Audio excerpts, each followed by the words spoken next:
ವೀಕ್ಷಕ ಬಂಧುಗಳೇ ನಮಸ್ಕಾರ. ಓಕೆ ನ್ಯೂಸ್ ಚಾನಲ್ಗೆ ಸ್ವಾಗತ ಸುಸ್ವಾಗತ. ಸುದ್ದಿಗಳ ವಿವರ.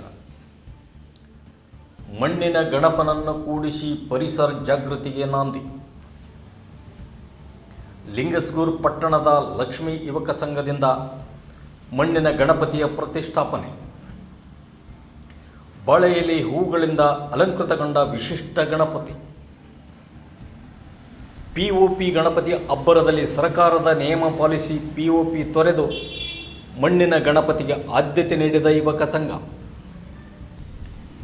ಕಳೆದ 5 ವರ್ಷಗಳಿಂದ ಮಣ್ಣಿನ ಗಣಪತಿಯ ಕೂಡಿಸಿ ಪರಿಸರ ಸ್ನೇಹಿಯಾಗಿ ಮಾದರಿಯಾಗಿರುವ ಯುವಕ ಸಂಘ ಕಡಿಮೆ ಹಣದಲ್ಲಿ ಮಣ್ಣಿನ ಗಣಪತಿಯ ತಂದು ಪ್ರತಿ ವರ್ಷ ಆಚರಣೆ ಮಾಡುತ್ತದೆ. 2021-22ನೇ ಸಾಲಿನಲ್ಲಿ ಪರಿಸರ ಸ್ನೇಹಿ ಗಣಪನೆಂದು ಪ್ರಥಮ ಬಹುಮಾನ ಪಡೆದ ಯುವಕ ಸಂಘ. ಮಣ್ಣಿನ ಗಣಪತಿಯಲ್ಲಿ ವಿವಿಧ ಹಣ್ಣು, ಹೂವು, ಗಿಡಮರಗಳ ಬೀಜಗಳನ್ನು ಹಾಕಿ ಗಣೇಶನ ನಿರ್ಮಾಣ.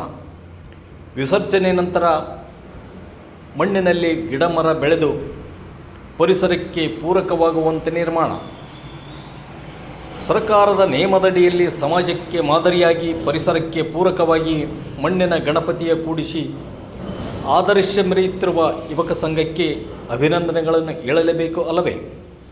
ಇಂತಹ ಮಾದರಿಯ ಗಣಪತಿ ಸ್ಥಾಪನೆ ಹೆಚ್ಚು ಹೆಚ್ಚು ಮೂಡಿಬರಲಿ ಎನ್ನುವುದು ಪರಿಸರ ಪ್ರೇಮಿಗಳ ಆಶಯ. ಈ ಸಂದರ್ಭದಲ್ಲಿ ಲಕ್ಷ್ಮೀ ಯುವಕ ಸಂಘದ ಅಧ್ಯಕ್ಷರಾದ ಶ್ರೀನಿವಾಸ್ ಬಸ್ಟಾಳ್, ತಿಮ್ಮಾರೆಡ್ಡಿ, ಗೋಪಾಲ್, ರಾಜಶೇಖರ್ ಶಿವಂಗಿ, ಕಿರಣ್ ಪಲ್ಲೇದ್, ಶಿವರಾಜ್ ಸಜ್ಜನ್ ಸೇರಿದಂತೆ ಇದ್ದರು. ಸದಾ ಓಕೆ ನ್ಯೂಸ್ ವೀಕ್ಷಿಸಿ ಪ್ರೋತ್ಸಾಹಿಸಿ. ಧನ್ಯವಾದಗಳು. ಏನಪ್ಪ ಅಂದರೆ ಮಣ್ಣಿನ ಗಣಪತಿ ನೀರಿನಲ್ಲಿ ಬೇಗನೆ ಕರಿಗೋಗುತ್ತೆ.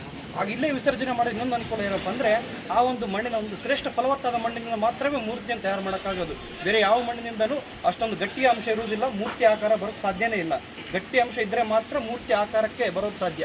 ಆದ್ದರಿಂದ ಆ ಒಂದು ಮಣ್ಣನ್ನು ನಾವು ನಮ್ಮ ಮನೆಯಲ್ಲಿರುವ ಗಿಡಗಳಿಗೆ, ಸಸಿಗಳಿಗೆ ನಾಡ್ಸಕ್ಕೆ ತಗೊಂಡು ಹೋದರೆ ನಿಮ್ಮ ಮನೆಯಲ್ಲಿಡುವಂತಹ ಗಿಡಗಳು ಅತ್ಯಂತ ಫಲವತ್ತಾಗಿ ಬೆಳೆಯುತ್ತವೆ. ಆಗ ಇನ್ನೊಂದು ಕಾರಣ ಏನಪ್ಪ ಅಂದರೆ ನೀರಿನಲ್ಲಿ ಆರಾಮವಾಗಿ ಕರಗೋಗುತ್ತೆ.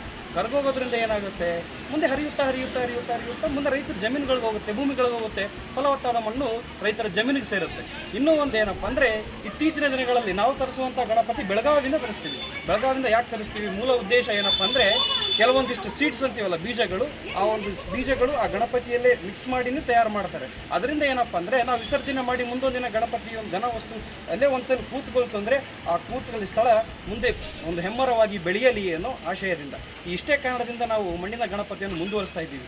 ಮಣ್ಣಿನ ಗಣಪತಿಯನ್ನು ಮುಂದುವರಿಸೋದಕ್ಕೆ ಕಾರಣ ಇಷ್ಟೇ, ಎಲ್ಲರಿಗೂ ಪರಿಸರಕ್ಕೆ ಹಾನಿ ಉಂಟಾಗಬಾರ್ದು, ಜಲಚರ ಜೀವಿಗಳಿಗೆ ಹಾನಿ ಉಂಟಾಗಬಾರ್ದು. ಆಮೇಲೆ POP ಗಣಪತಿಯಿಂದ ಕೆಲವೊಂದು ಬಹಳ ಹಾನಿಕಾರಕ ಈ ಒಂದು ಸರ್ಕಾರದ ಕೂಡ ಈ ಒಂದು ಆದೇಶವನ್ನು ಜಾರಿ ಮಾಡಿದೆ, POP ಗಣಪತಿಗಳನ್ನು ಕೂಡಿಸಬಾರ್ದು ಅಂತೇಳಿ. ಆದ್ದರಿಂದ ಸರ್ಕಾರದ ಆದೇಶವನ್ನು ಪಾಲನೆ ಮಾಡ್ದಂಗೆ ಆಗುತ್ತೆ, ಹಾಗೂ ನಮ್ಮ ಹಿರಿಯರ ದಾರಿಯನ್ನು ನಾವು ನಡೆದಂಗೆ ಆಗುತ್ತೆ ಅಂತ ಇಷ್ಟೇ ಕಾರಣದಿಂದ ನಾವು ಮಣ್ಣಿನ ಗಣಪತಿಯನ್ನು ಮುಂದುವರಿಸ್ತಿದ್ದೇವೆ.